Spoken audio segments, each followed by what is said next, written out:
அப்போஸ்தலனாகிய பவுல் தெசலோனிக்கேயருக்கு எழுதின முதலாம் நிருபம் 1ஆம் அதிகாரம்.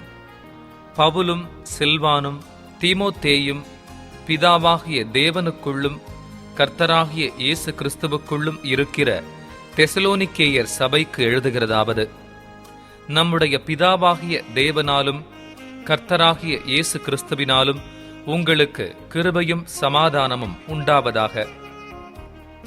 தேவனுக்கு பிரியமான சகோதரரே, உங்கள் விசுவாசத்தின் கிரியையையும் உங்கள் அன்பின் பிரயாசத்தையும் நம்முடைய கர்த்தராகிய இயேசு கிறிஸ்துவின் மேலுள்ள உங்கள் நம்பிக்கையின் பொறுமையையும் நம்முடைய பிதாவாகிய தேவனுக்கு முன்பாக நாங்கள் இடைவிடாமல் நினைவு கூர்ந்து, நீங்கள் தெரிந்து கொள்ளப்பட்டவர்களென்று நாங்கள் அறிந்து, எங்கள் ஜெபங்களில் இடைவிடாமல் உங்களை குறித்து விண்ணப்பம் பண்ணி உங்கள் எல்லாருக்காகவும் எப்பொழுதும் தேவனை ஸ்தோத்திரிக்கிறோம். எங்கள் சுவிசேஷம் உங்களிடத்தில் வசனத்தோடே மாத்திரமல்ல, வல்லமையோடும் பரிசுத்த ஆவியோடும் முழு நிச்சயத்தோடும் வந்தது. நாங்களும் உங்களுக்குள்ளே இருந்தபோது உங்கள் நிமித்தம் எப்படிப்பட்டவர்களாய் இருந்தோம் என்று அறிந்திருக்கிறீர்களே. நீங்கள் மிகுந்த உபத்திரவத்திலே பரிசுத்த ஆவியின் சந்தோஷத்தோடே திருவசனத்தை ஏற்றுக்கொண்டு எங்களையும் கர்த்தரையும் பின்பற்றுகிறவர்களாகி, இவ்விதமாய் மக்கதோனியாவிலும் அகாயாவிலும் உள்ள விசுவாசிகள் யாவருக்கும் மாதிரிகளானீர்கள்.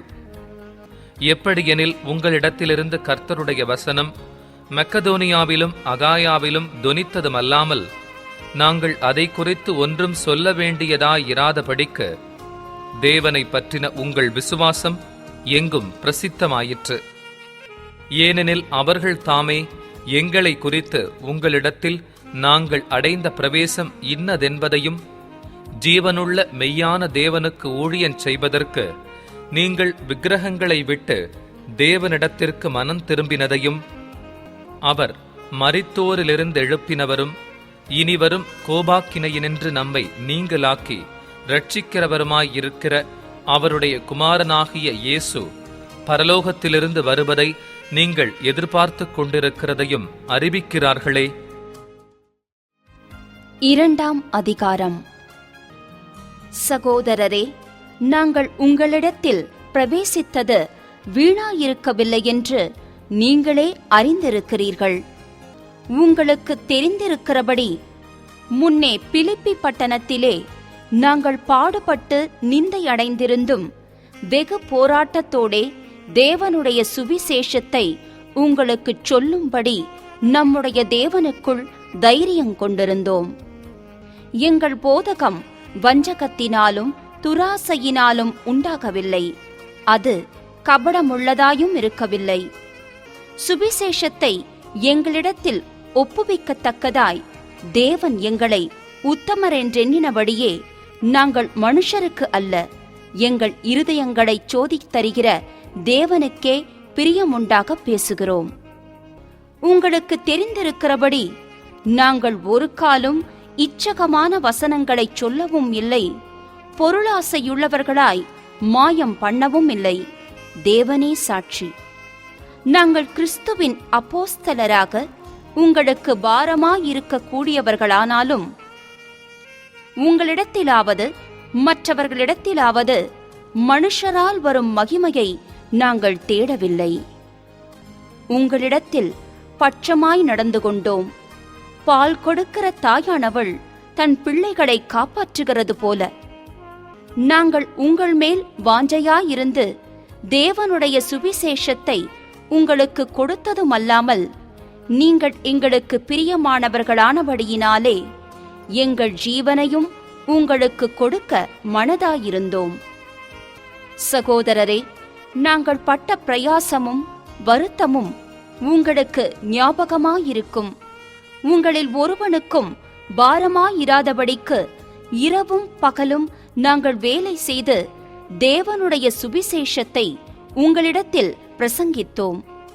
விசுவாசிகளாகிய உங்களுக்குள்ளே நாங்கள் எவ்வளவு பரிசுத்தமும் நீதியும் பிழையின்மையுமாய் நடந்தோம் என்பதற்கு நீங்களும் சாட்சி, தேவனும் சாட்சி.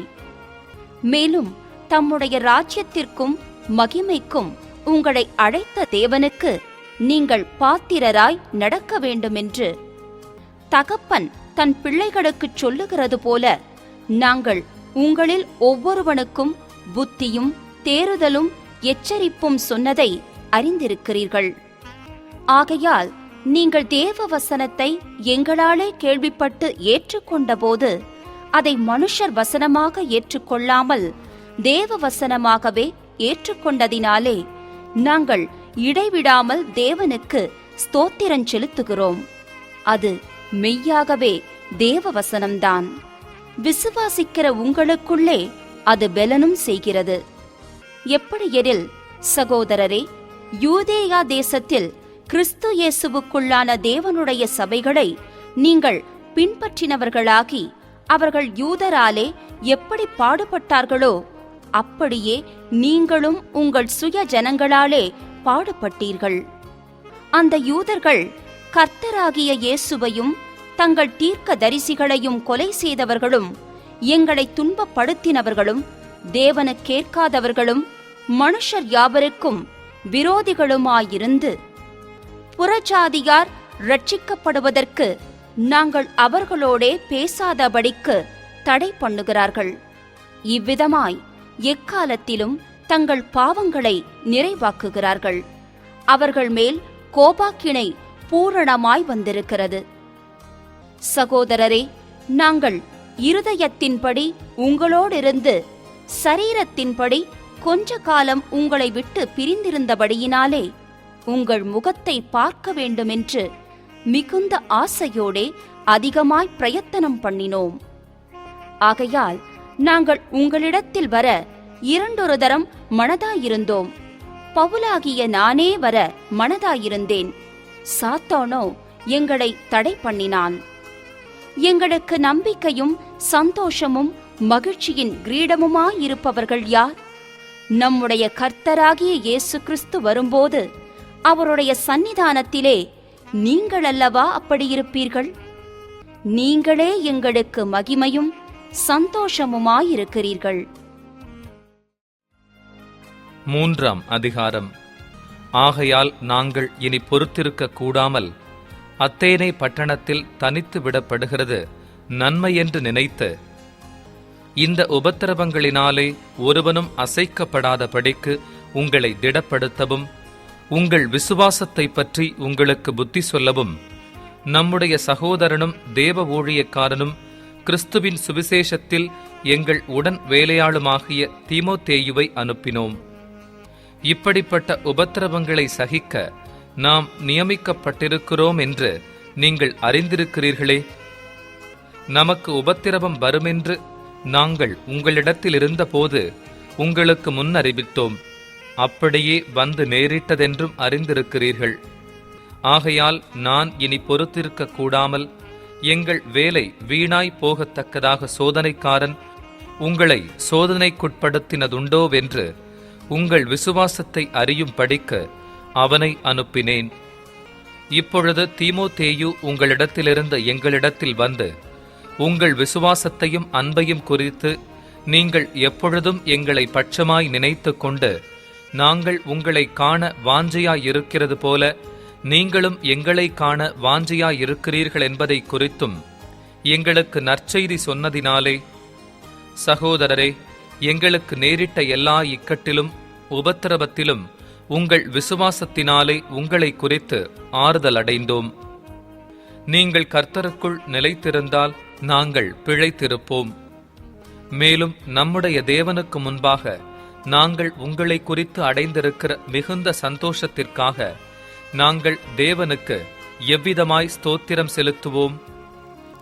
உங்கள் முகத்தைக் கண்டு உங்கள் விசுவாசத்தின் குறைவுகளை நிறைவாக்கும் பொருட்டு இரவும் பகலும் மிகவும் வேண்டிக் கொள்ளுகிறோமே.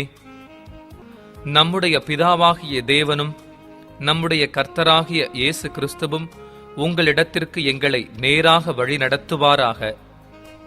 நாங்கள் உங்களிடத்தில் வைத்திருக்கிற அன்புக்கொப்பாய் நீங்களும் ஒருவரிடத்தில் ஒருவர் வைக்கும் அன்பிலும் மற்றெல்லா மனுஷரிடத்தில் வைக்கும் அன்பிலும் கர்த்தர் உங்களை பெருகவும் நிலைத்தோங்கவும் செய்து இவ்விதமாய் நம்முடைய கர்த்தராகிய இயேசு கிறிஸ்து தமது பரிசுத்தவான்கள் அனைவரோடும் கூட வரும்போது நீங்கள் நம்முடைய பிதாவாகிய தேவனுக்கு முன்பாக பிழையற்ற பரிசுத்தமுள்ளவர்களாயிருக்கும்படி உங்கள் இருதயங்களை ஸ்திரப்படுத்துவாராக. 4ஆம் அதிகாரம். அன்றியும் சகோதரரே, நீங்கள் இன்னின்ன பிரகாரமாய் நடக்கவும் தேவனுக்கு பிரியமாயிருக்கவும் வேண்டுமென்று நீங்கள் எங்களால் கேட்டு ஏற்றுக்கொண்டபடியே அதிகமாய் தேரும்படிக்கு கர்த்தராகிய இயேசுவுக்குள் உங்களை வேண்டிக் கொண்டு புத்தி சொல்லுகிறோம்.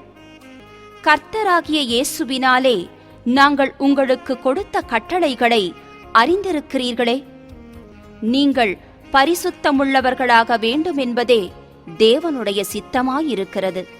அந்தப்படி நீங்கள் வேசி மார்க்கத்துக்கு விலகி இருந்து தேவனை அறியாத அஞ்ஞானிகளைப் போல மோக இச்சைக்குட்படாமல் உங்களில் அவனவன் தன் தன் சரீர பாண்டத்தை பரிசுத்தமாயும் கனமாயும் ஆண்டு கொள்ளும்படி அறிந்து, இந்த விஷயத்தில் ஒருவனும் மீறாமலும் தன் சகோதரனை வஞ்சியாமலும் இருக்க வேண்டும். முன்னமே நாங்கள் உங்களுக்குச் சொல்லி சாட்சியாக எச்சரித்தபடியே இப்படிப்பட்ட விஷயங்கள் எல்லாவற்றையும் குறித்து கர்த்தர் நீதியை சரிக்கட்டுகிறவராயிருக்கிறார். தேவன் நம்மை அசுத்தத்திற்கல்ல பரிசுத்தத்திற்கே அழைத்திருக்கிறார். ஆகையால் அசட்டை பண்ணுகிறவன் மனுஷரை அல்ல, தமது பரிசுத்த ஆவியை நமக்கு தந்தருளின தேவனையே அசட்டை பண்ணுகிறான். சகோதர சிநேகத்தை குறித்து நான் உங்களுக்கு எழுத வேண்டுவதில்லை. நீங்கள் ஒருவரிலொருவர் அன்பாயிருக்கும்படிக்கு தேவனால் போதிக்கப்பட்டவர்களாயிருக்கிறீர்களே. அந்தப்படி நீங்கள் மக்கதோனியா நாடெங்குமுள்ள சகோதரர் எல்லாருக்கும் செய்து வருகிறீர்கள். சகோதரரே, அன்பிலே நீங்கள் இன்னும் அதிகமாய் பெருகவும் புறம்பே இருக்கிறவர்களைப் பற்றி யோக்கியமாய் நடந்து ஒன்றிலும் உங்களுக்கு குறைவில்லாதிருக்கும்படிக்கு நாங்கள் உங்களுக்கு கட்டளையிட்டபடியே அமைதல் உள்ளவர்களாயிருக்கும்படி நாடவும், உங்கள் சொந்த அலுவல்களை பார்க்கவும் உங்கள் சொந்த கைகளினாலே வேலை செய்யவும் வேண்டுமென்று உங்களுக்கு புத்தி சொல்லுகிறோம். அன்றியும் சகோதரரே, நித்திரை அடைந்தவர்களின் நிமித்தம் நீங்கள் நம்பிக்கையற்றவர்களான மற்றவர்களைப் போல துக்கித்து அறிவில்லாதிருக்க எனக்கு மனதில்லை. இயேசுவானவர் மரித்து பின்பு எழுந்திருந்தார் என்று விசுவாசிக்கிறோமே. அப்படியே இயேசுவுக்குள் நித்திரையடைந்தவர்களையும் தேவன் அவரோடே கூட கொண்டு வருவார். கர்த்தருடைய வார்த்தையை முன்னிட்டு நாங்கள் உங்களுக்கு சொல்லுகிறதாவது, கர்த்தருடைய வருகை மட்டும் உயிரோடு இருக்கும் நாம் நித்திரையடைந்தவர்களுக்கு முந்திக் கொள்வதில்லை. ஏனெனில் கர்த்தர் தாமே ஆரவாரத்தோடும் பிரதான தூதனுடைய சத்தத்தோடும் தேவ எக்காலத்தோடும் வானத்திலிருந்து இறங்கி வருவார். அப்பொழுது கிறிஸ்துவுக்குள் மரித்தவர்கள் முதலாவது எழுந்திருப்பார்கள்.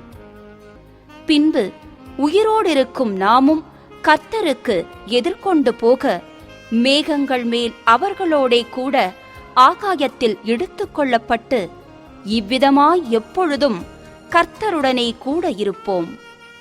ஆகையால் இந்த வார்த்தைகளினாலே நீங்கள் ஒருவரையொருவர் தேற்றுங்கள்.